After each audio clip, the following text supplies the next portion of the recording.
Welcome, ladies and gentlemen, to Season 1, Episode 8 of the Dozer Rescue Podcast. I'm your host, Dan Mendoza, and thanks for joining us. Today's episode is going to be about fitness in the United States Air Force, specifically as a flight nurse and flight medic, and how it impacts our mission and the care we provide for our patients. In today's episode, we have a very special guest with us, Joshua. Josh is a captain in the United States Air Force Reserves and serves our country as an aeromedical evacuation flight nurse. As a civilian, Josh works as a high-skilled ER and trauma nurse. And Josh, thanks for being here today, man. I know we've been trying to set up this podcast forever, and we finally got you on, so I'm excited to have you here. Thanks for being here. Happy to be here, bud. So, Josh, can you tell our listeners a little bit about who you are, what you do? I know I gave you that little bio, but I want to let them hear it from you. Just so tell us who you are. All right. Hey, so I know Dan. I work with him through the Air Force Reserves. We recently just deployed together, so it's been a pleasure working with this guy. So yeah. So anyways, I started off as a ER nurse right away. I wanted to be ER because it's high pace, high energy, and the camaraderie and the type of personality that goes into the ER is a little more grungy. That's kind of where I wanted to be. I didn't want it to be in that like hoity-toity med surge. Let me get you a cup of water and dealing with some of the boring stuff. I wanted to see the blood, the guts, the gang shots, the shootings, the stabbings, car accidents, things like that. So, and I got that. Riverside Community Hospital is the second busiest ER in the state of California as far as like census. So we're second to USC LA, which of course LA is that's a rough area. So no one can beat that. We're a level 1 trauma, cardiac center, comprehensive stroke center. So the only thing we really don't do is pediatrics and burns, but we have Arrowhead down the street. So there's burns, we just wrap them up and send them over that way. And then after, I want to say 2.5 years, 3 years of that, I started my process with applying to the Air Force Reserves. And once I got through that long process, which started at COVID, so that delayed everything. I know a handful of people who tried to get anything done in COVID, and good luck with that.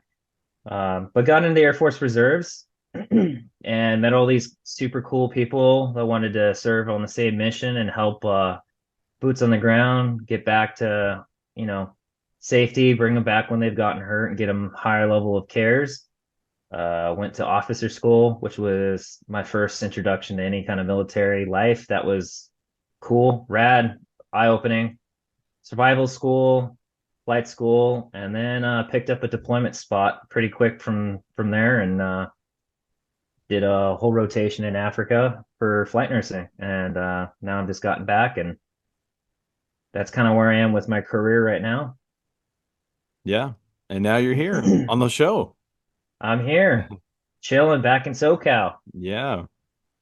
Awesome. Well, thanks for that, man. And yeah, just like Josh was saying, we just finished up our deployment together, and it was, I gotta say, really cool working with him. Where I have at least been in for a little bit, it was interesting to see because this was Josh's first deployment. And it was awesome to just get to work with him and watch him go from, because he promoted while we were there. So he went from lieutenant to captain. It was pretty cool to see that actual change from lieutenant to captain. So I got to give him props, and he's really, I think he's matured a lot. He's grown a lot. He's learned a lot. So he's just, he's a good friend of mine, and it was awesome to work with him. But on that topic and on that note, now that you have all this experience and all these things, Josh, now it's time to hit you with some questions. So Yeah.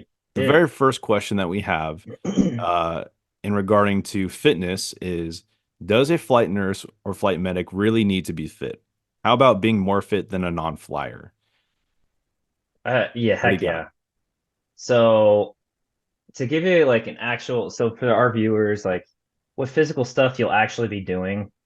You'll be loading aircraft, moving, patients. Typically you think of your normal soldier who's probably 180 to 200 pounds, might be fitted with kit, might not be fitted. They might be just in somewhat of a hospital gown versus they might be in like full camis and maybe a body armor, depending on if you're taking them from the field or if you're picking them up from a regulated hospital where they've been cleaned up and packaged and sent off. They're sent with their luggage. That's heavy too. So you're imagining 220-ish pounds split between two people. You're picking them up, kind of doing farmer carries on gurneys, and you're taking them, I want to say easily 50 yards one way. And then now you're either loading them on the ground, waist level, or above your shoulder. Now, you can imagine, yeah, you're going to want to have some strength. So guys in this department might naturally be okay with that. But um, you never know what you're going to get with your teammates. You might have someone who's not into fitness. You might not have someone who's into weightlifting specifically. And it just makes your job so much easier. Uh, you got to take care of yourself, and you don't want to be that person on your team who's struggling and everyone else has to pick up your slack. You don't want to be that person. So Yeah. I think you got to do your due diligence to take care of yourself and be a strong asset physically as well as mentally for your job. Yeah. Something I would like to touch on with that too. You said you don't want to be slacking for your team. When we just went on this deployment, we were running 3-man crews. So just three of us instead of the traditional five. So if you have one or two people that can't lift as much, carry as much, you're putting a huge burden on the one person or Hmm. two people who can lift up higher, who can lift up more weight. Um, and that can affect the mission tempo and how you get things done. So those are all things to just consider. If everyone is on a pretty same level of strength and ability, meaning you can lift high, you can lift a pretty good amount of weight, whether you're a man or a woman, that does play a big part in it. So that leads in kind of to the next question is how does your fitness level impact your actual patient care in the air? So, do you feel like if you're lifting a bunch of heavy litters and equipment, you're setting up stanchions, you're running around sweating, how do you feel like that affects you if you're going to do IVs in a patient or you're doing an EKG lead or, what is your take on that? Oh, so now this is much more endurance based, and I'm still working on this. So you get the whole aircraft loaded up. You've been lifting all the equipment, hundreds of pounds. You might do this 20, 30 times. This includes climbing up some ladders, hanging stuff, running your lines. Sit down, you get to altitude. You're exhausted already. You've already burned through your, glucose reservoirs. If you're out of breath, gassed, and now you have your more fine tasks, starting IVs, things like that. You're going to be gassed, disoriented, distracted. You're not going to be doing a good job. You're going to now be focused on giving yourself self care. And if you're not the priority, right? There's a mission, there's a reason why you're moving the patient. And if you're now having to baby yourself because you just blew out, you know, everything you had to get going, that's not a good look.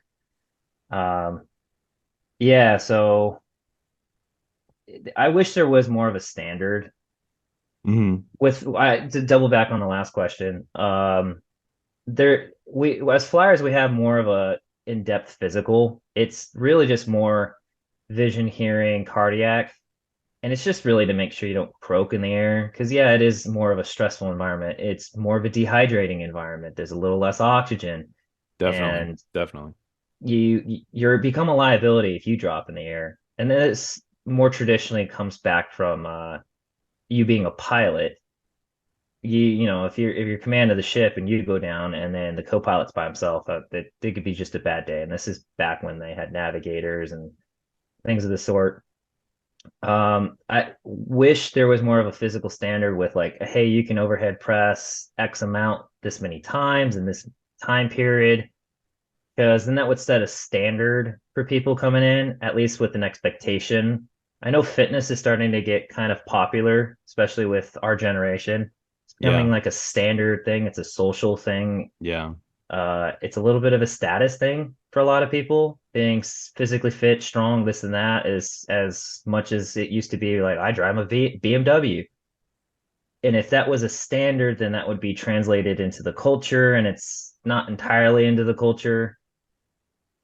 People definitely get in and going back to being like a bit of a drag with the team. That does happen. And then Yeah, that does 1,000% translate into care in the air.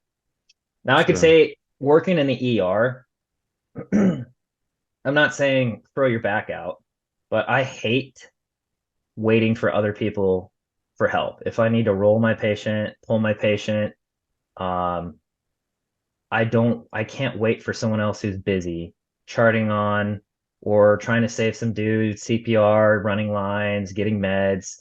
Everyone else is frantically doing their own thing and adding an extra burden to them just so they can step away from what they're doing, help you pull your patient up, and then go back to their medial task.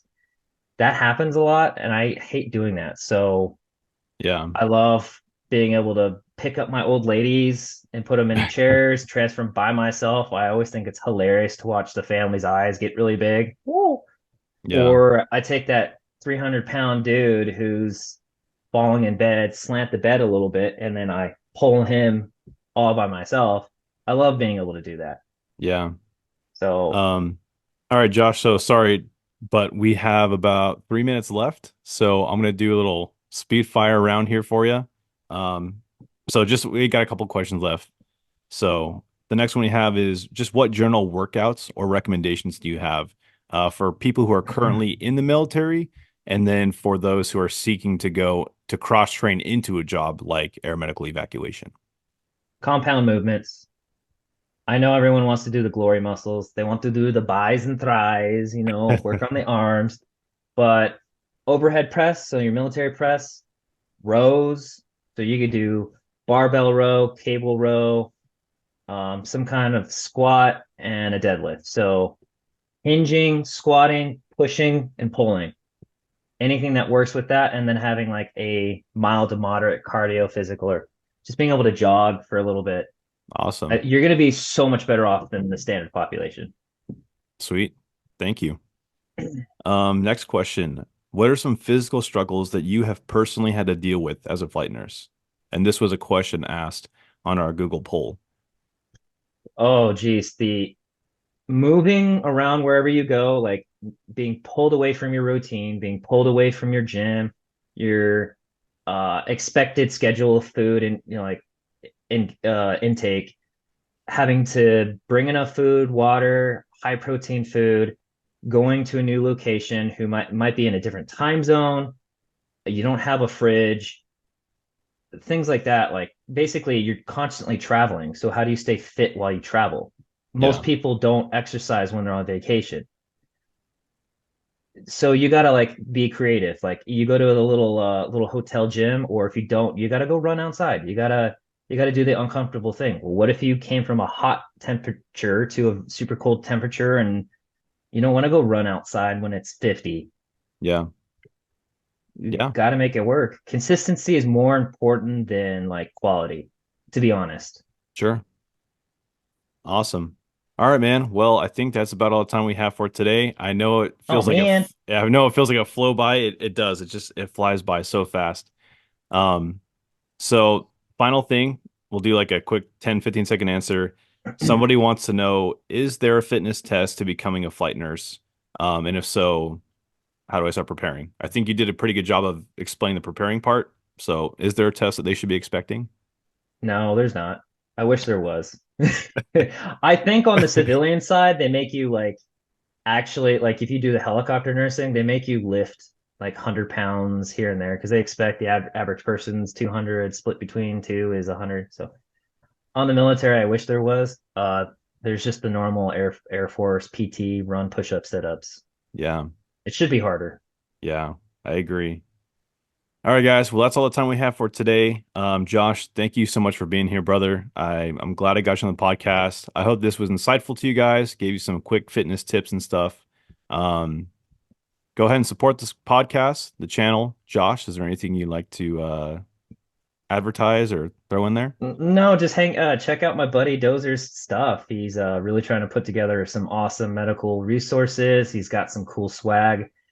I run a lot of his shirts because they're nice and I like them. They look good. Stay strong. Invest in your family, your friends, and in yourself and your health. Once you lose your health, nothing else matters. Wise words to live by. You heard it here first. Dozer Rescue Podcast, ladies and gentlemen, Captain Joshua. Wow. All right. Thanks for listening, guys. We'll see you in the next episode. Stay tuned, stay safe, stay prepared, and stay tactical. See you guys. Take care.